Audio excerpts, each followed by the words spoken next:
Just fucking do it. Subscribe now.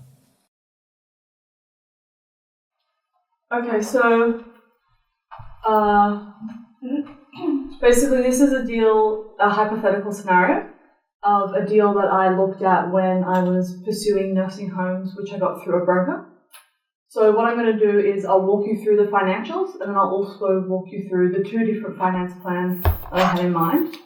Then lastly, I'll walk you through the revised version after what we spoke about, how I would do it now. So this is a 60-bed nursing home, and the first most important part is, why is the seller motivated? This was actually the daughter of a woman who had passed away, so she had inherited this nursing home that she really had no desire to manage or run herself. So not only that, but also aged care in Australia is going through an interesting time at the moment. There's actually a big Royal Commission going on right now. So what that means is that for these smaller owner-operators, it's likely that the cost of running these facilities is going to increase, making it much harder for them to actually remain profitable. Also, at the same time, as a result of that, they have these random spot tests that happen in Australia on these nursing homes.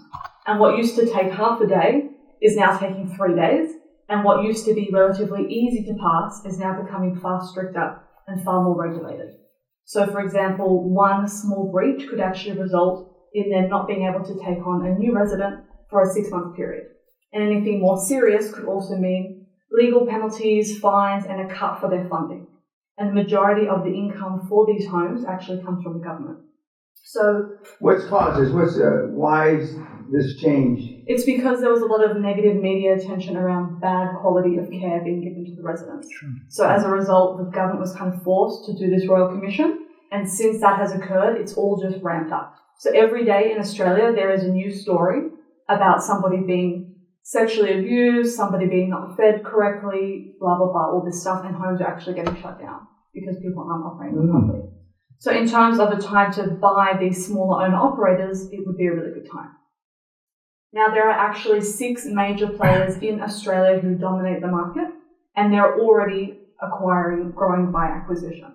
However, they're usually looking at larger homes or they're looking at groups of homes.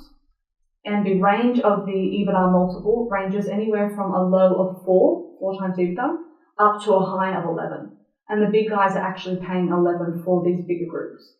So in terms of this deal being a small 60-bed deal, of just an owner-operator, we would feel like this wouldn't be a very desirable deal to those big players. So let's look at the financials. Basically, the income for this business is $3 million annually. We're looking at an EBITDA. EJ, how do I scroll on here? Like normal, just do 2 fingers. No, Yeah. So it's not responding. Maybe click in a box.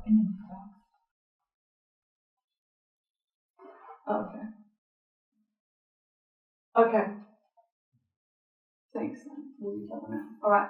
So basically, we've got an income of $3 million per year, an EBITDA of just under $284K, and free cash flow of $205K. Now, we would be wanting to buy this at 4.5 times EBITDA, which is just above the absolute lowest that people generally pay.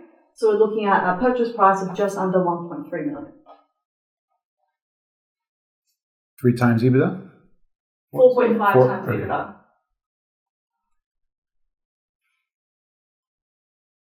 Okay, so I did 2 different finance plans. The first one that I would have looked at potentially doing, because remember this is a hypothetical, is a 60-40 split. So we'd look at 60% commercial debt, and the general LVR for lending in aged care in Australia is between 60 to 65%. So we'd be looking at getting the 60%, and in this hypothetical scenario, we'd look at a 4% interest rate.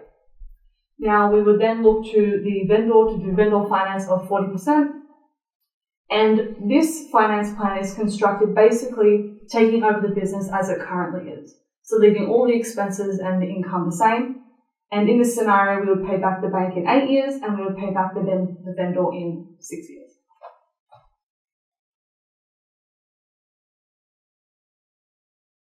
However, we have to remember that the owner-operator is selling because she doesn't want to work in the business, and her mother before her, who was running the business, was taking a salary of $150K a year to do all the general management. So in my second plan, what I've proposed is that we would replace that 150k wage with somebody for 100k, thereby cutting that expense by 30%. We would rework the numbers and pay back the bank in 4 years and pay back the vendor in 3 years. However, the mistake that I made, looking at this after reviewing it with you guys, is that I was thinking and putting too much priority on paying back the two parties as quickly as possible, therefore putting myself under way too much pressure and not leaving any money in the deal. So what I would do as a revised version would be I'd kind of combine the two. So I'd take the loan term from the first finance plan, but I would use the cut expenses from the second. So I'd pay back the bank in 8 years, pay back the vendor in 6, but give myself much more breathing room and also leave free cash flows in the business.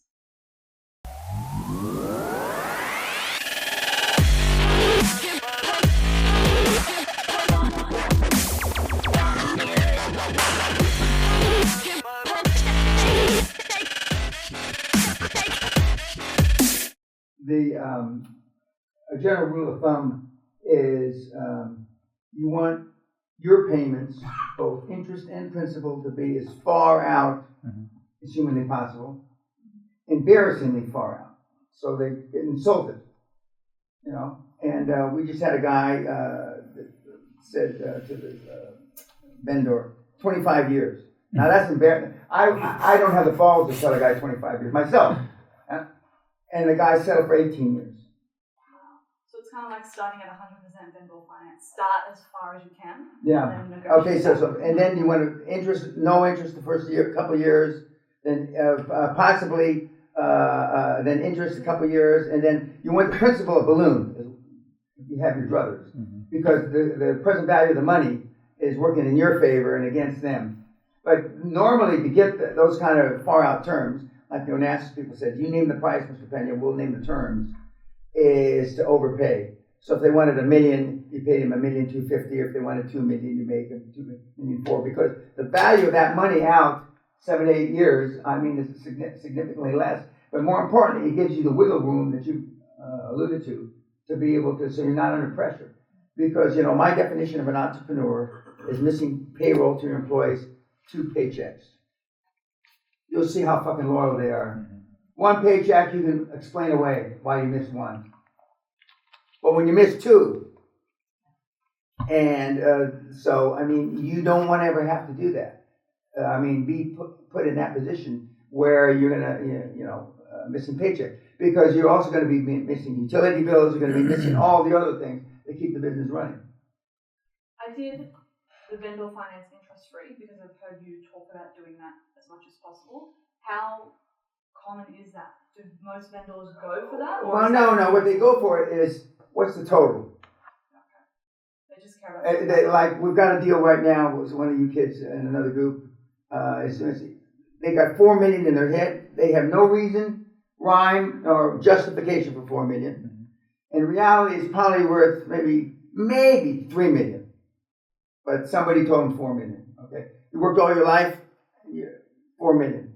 So what we're doing is in that kind of case, they're not focusing on the interest. When they're focusing on is when the total that and when you show them the numbers, it only equates to $3 million, which we're paying you for, but it's going to be over 10 years. But some of the people will not want interest on a monthly or quarterly basis. It really depends on their own needs. What do they need to retire? Do they need monthly income? Do they need quarterly? Can they live with it quarterly? Some of them don't. This is just a part of their portfolio. Doesn't mean anything. They want to get rid of it. They're downsizing, and that's the end of it. They don't care. But you can start with no interest. So case by case basis. Correct. This was the hypothetical. Okay. Okay, because you've switched. Yes. Now you're in the beauty or aesthetics. Yeah. Okay. We'll talk about those later. Excuse me. Yeah. So taking this scenario, this is a very similar scenario that I do, that I present to my sellers, but taking it to the next level. What I'm having issue with is I have no problem getting the money from the bank. I have no problem with them agreeing to a note, but the security of that note is where I'm having the because it's always going to be below the bank. It's behind the bank, right? And that's where I'm having that issue. That's why I lost my second deal, because the seller he didn't feel secure. And I even said I'd give him a promissory note, but that wasn't even enough for him. And this is a fellow who was sick, and he really wanted to sell, which I think. Well, you're never going to get a bank to take second position. That's not going to happen.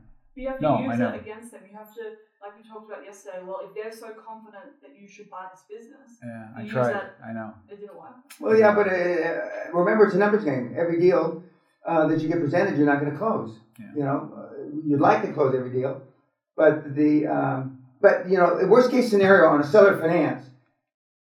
Let's say you've got a 60-month seller finance and you default in month 55. Mm-hmm. Worst case scenario, they get the business back. Right. That's what I told them. Yeah. Worst case scenario, they get the business back. Right. Now, that's gratifying to some, but scary to others. So I'm 75 now, so when I'm 80, I'm going to have this goddamn business back. I don't want it. Yes. Yeah, I don't want it. Forget about it. But it's really a good deal for the seller. Unless, what I used to say, okay, how's your program working out so far? Who are you going to sell it to? At this inflated by 20 or 30% price. And I was overpaying. I know. Well, when you sell, by definition, almost 100% of the time, if you sell a finance, you're going to overpay. Mm-hmm. Because you can afford to overpay because you're shoving the money out. And you're not going to wait till the 7th or the 10th year. You're going to finance and refinance it again and pull money out. Then it's really important how the contract was written. Do you have to pay them back 100% of the seller finance when you refinance? The good news is you shouldn't have to. The bad news is if they have a lawyer on the other side, if you refinance, we want, Farmer Jones here to get paid out 100%. Or if not 100%, 50%. Sometimes if it's a 60-40 split and you refinance, they're entitled to 40% of the loan that they've extended you through seller finance. And not 100%. But even at the worst case scenario, if you have to take out the seller finance, you're still better off. I mean, because one, you're working with other people's money. Two, you're pushing out the terms as far as you can. Okay, and that gives you wiggle room, as she alluded to a few minutes ago. Wiggle room not just to refinance, but wiggle room to give you time. And even though we want these things to happen in minutes, days, weeks, months, they happen in months, quarters, and years. Because Murphy's Law is alive and well, and shit happens. And normally when Murphy's Law pops its ugly head up, it's your Murphy, not their Murphy. So it's your problem to deal with. It's like when Mike was talking about property management, which is a business I've been in. I mean, it's a pain in the butt. They should be selling at 25 multiples for all the angst and aggravation.